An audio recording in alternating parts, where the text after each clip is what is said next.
Bonjour tout le monde, aujourd'hui on va voir la 12e épisode de notre tutoriel des bases de Python.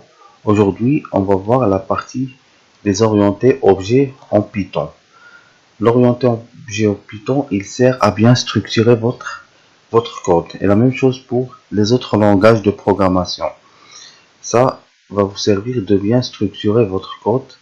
Vous créez des classes qui sont des entités qui vont contenir des méthodes, des attributs que vous allez vous en servir par la suite en créant des objets. Le principe des classes, c'est comme le principe des moules avec lesquels vous pourrez créer des objets par la suite. Alors, pour créer une classe, juste on a à utiliser le mot-clé classe. Vous devez juste créer le mot-clé classe et maintenant vous aurez votre classe. Alors ensuite, vous allez créer un objet de cette classe.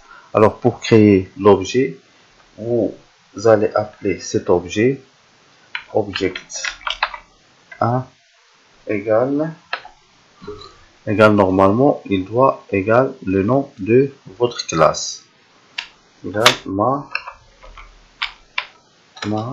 Alors il faut faire attention lors du saisie lorsqu'il y a des lettres majuscules.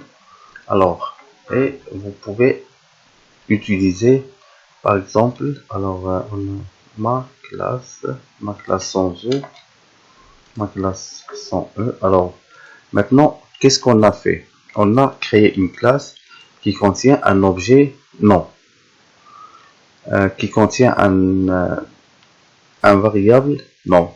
C'est une chaîne de caractères. Et ensuite, on a créé un objet de cette classe, de cette moule classe. Alors ensuite, on peut appeler l'objet de le variable de notre classe. Object one nom. Alors qu'est-ce qu'il a affiché? Il a affiché mon nom.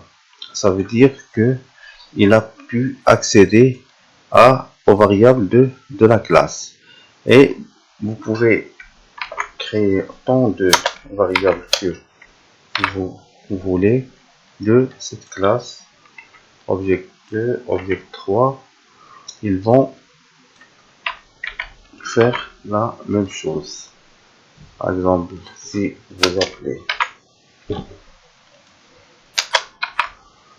object 3 et object 2, ils vont tous avoir ce variable dans leur mémoire. Alors qu'est-ce qu'on a fait ici?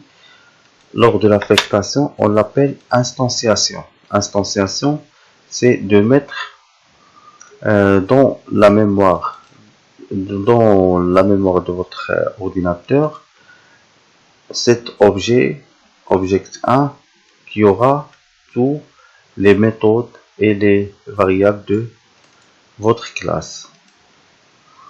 Alors, dans une classe, on peut créer aussi des méthodes. On va voir cette méthode. CTRL C. On va créer dans notre classe. Alors, on va supprimer ça. On a créé dans notre classe, ma classe, une méthode qui s'appelle rouler. Alors, on peut appeler cette méthode depuis nos objets. Alors, on va object 1, object 1.rouler. Et on va voir qu'est-ce qu'il va nous donner. Alors, je roule. Il nous a affiché je roule.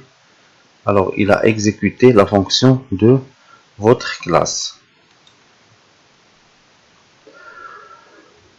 Aussi, une chose qui est très intéressante dans la partie programmation objet, c'est l'héritage, où vous pouvez hériter d'autres classes.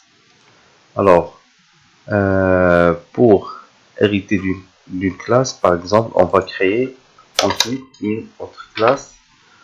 On va l'appeler voiture et elle va hériter de ma classe.